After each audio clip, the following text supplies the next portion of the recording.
Welcome survivors, burnout community, and those just interested. It's Kelly Bubolz, owner, trainer, and burnout prevention mentor at KV Training Connections. Burnout is not taboo. It's our reality in this fast-paced society. But we are not going to let it drive the narrative to our stories. We're going to do something about it. So let's dig in.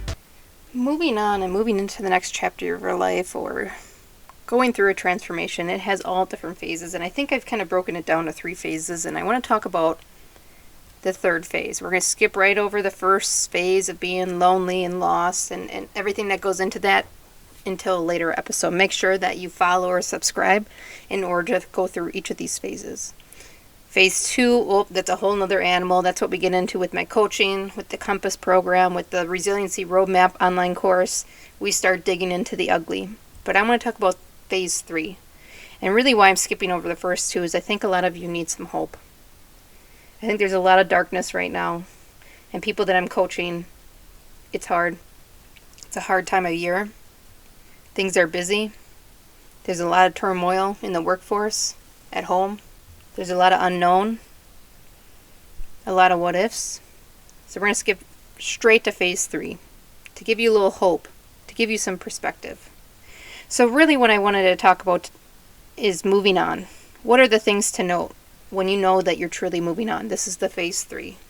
2 big areas that I want to focus on in this episode is perspective shifts and triggers. So let's talk about the first one, perspective shifts. We're not just talking about perspective of, wow, I'm seeing rainbows and unicorns and bubbles instead of darkness, hate, anger. I'm talking about a complete perspective shift on everything you are seeing. What once aggravated you now seems so small after you go through something, grief, loss, life diagnosis. People that were supposed to be there for you that are no longer there for you. Breakups, burnout. The things that aggravated you before those were huge. It seemed like your world was crashing down. After those big life events, all those little things are so small. They don't matter. You can get stuck in a traffic jam and it doesn't even faze you at this point. Nothing could be worse than being stuck in that hole of darkness. Nothing could be worse than walking through that fog every day, like Groundhog Day, over and over and over again. So what once aggravated you now seems small. That's a perspective shift. Another perspective shift is cherish of the little things or the moments that were always there, already there. I remember that there were things with my kids and I would just be working and thinking about the next house project to do or all the things I had to do and who I had to call back and what birthday presents I need to get for nephews and nieces and who's going to run to the store because we're almost out of food and all these things. And then once you have these life events and these huge shifts in your life, you start to cherish the little things. My kids' little giggles.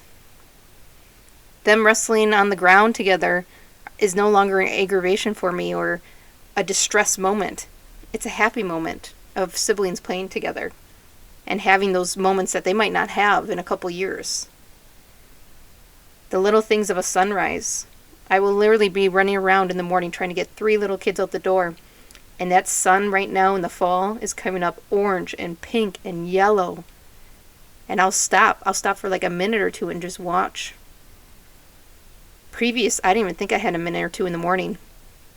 But it's those little things that start to bring life back into your soul, brings peace to your day. Those 1 or 2 minutes keeping your sanity that you can truly appreciate now. That sun always rose every day. But now I take a moment and I actually notice it and absorb it. So cherish the little things or the moments that were already there. That's a perspective shift. That's when you know you're in phase 3. And the third one of perspective shifts, which is a big one, is relationships are no longer what they seem as before. We're not even talking about the relationships that you had to disconnect from or the toxic ones you no longer talk to that were hard to remove from your life. We're talking about you may no longer need someone in the same capacity as before. You're either stronger or you realize where your needs are actually at. You realize some people in your life are not capable of supporting you in the way that they needed to do so. And that's okay too. You had to find a different way. And some people entered your life and supported you in a way you were surprised by. And then there's a whole other aspect of relationships in which they no longer fit. And it's okay to remove them, but I would consider it more of a pause. Because you never know when your paths will reconnect. You never know when they're ready to step into their best self. Even though I got rid of a lot of toxic relationships and I stopped people pleasing, and 70% of the people in my life basically left, disconnected, stopped communicating, I don't write them off, and I don't hate them for what they did or did not do. I consider it a pause. And one day, maybe I will need to reach out to them, or one day they'll need to reach out to me. And one day maybe we'll need each other. But it's important to note that relationships are no longer what they seemed before, and that is okay. You are not the same person as you were before. So let's move over from perspective shifts and the things to note from there over to triggers. Now, triggers has kind of this negative connotation to it, and really, triggers is the body's sensations and patterns that it's had before. The nervous system is literally programmed into a stress response or a hormonal or chemical response to certain actions that come your way. And it's interesting what can trigger once you get to phase 3. You would think your favorite song with that person that you broke up with would be your trigger, and it might be. Or it might be a smell, or a sound, or food, or just seeing them, that could be a trigger. But it's actually the sneaky ones that are the biggest slap in the face. What you thought would bring feelings up again was the least of your worries. It's the surprise slaps that hurt the worst.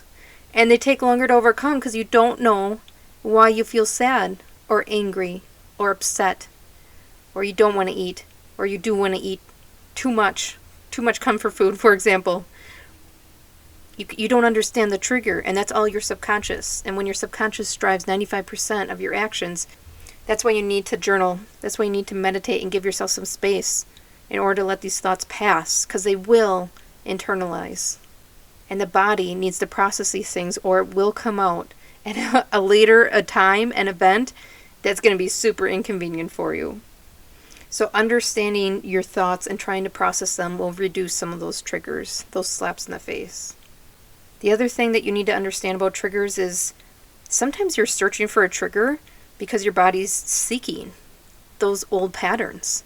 I'm a busybody, and I basically didn't process things for a very long time by staying very busy with work, with family, with helping people.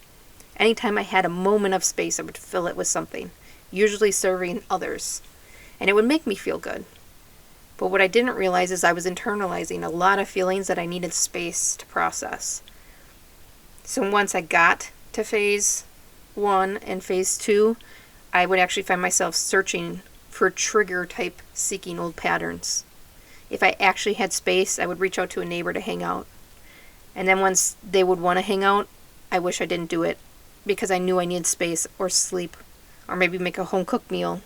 I just need that time by myself. Or I'd be sitting outside watching my kids, being so proud of how far I've come, just watching them play. And I would look over and wonder if I should start a new yard project. I would look over at flowers and start planning in my head the garden for next year. My body was searching for triggers, seeking those old patterns of filling that space, just like it used to for many years. So be aware that your body is searching for those deep pipelines of patterns.